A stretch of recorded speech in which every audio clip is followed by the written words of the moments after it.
تبارك الذي نزل الفرقان على عبده ليكون للعالمين نذيرا۔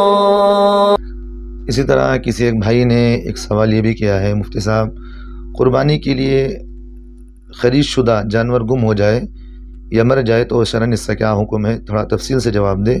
سوال کرنے والے مفتی یعقوب صاحب، آندھرا پردیش۔ جی مولانا صاحب، اس میں دو باتیں ہیں، دونوں باتیں آپ ذہن میں رکھیے۔ ایک تو بات یہ ہے کہ مالدار کے لیے ایک حکم الگ ہے اور غریب کے لیے حکم الگ ہے۔ مالدار کس کو کہتے ہیں؟ جس آدمی کے پاس صاحب نصاب ہے۔ صاحب نصاب کا مطلب جو 52.5 تولہ چاندی کے بقدر اگر کسی آدمی کے پاس مال ہے، ضرورت سے زائد سامان ہے، تو وہ مالک صاحب نصاب ہے۔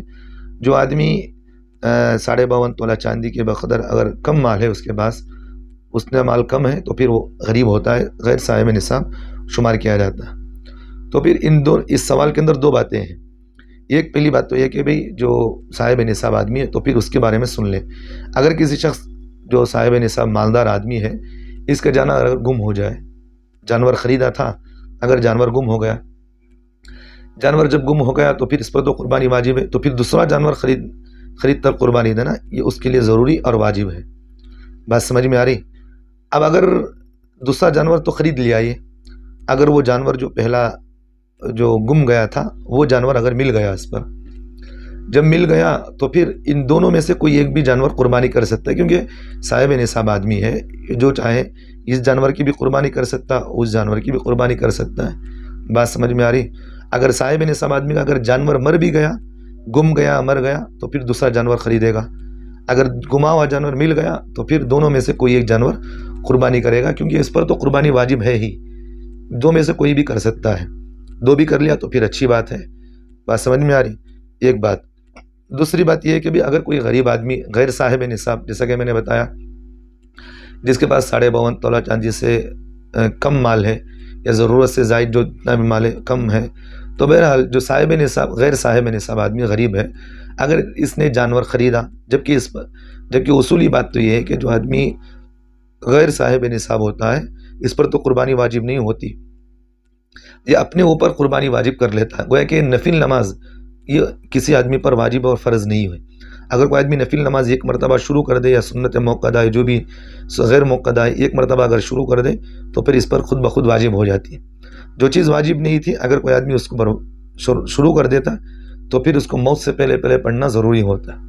تو اسی طرح قربانی جس آدمی پر واجب نہیں ہوتی، اگر کوئی آدمی غیر صاحب نصاب قربانی کا جانور خرید لے تو پھر اس جانور کی قربانی کرنا اس پر واجب ہو جاتا ہے، اور اگر کوئی آدمی قربانی کا جانور نہیں کاٹے گا تو پھر وہ گنہگار ہوگا۔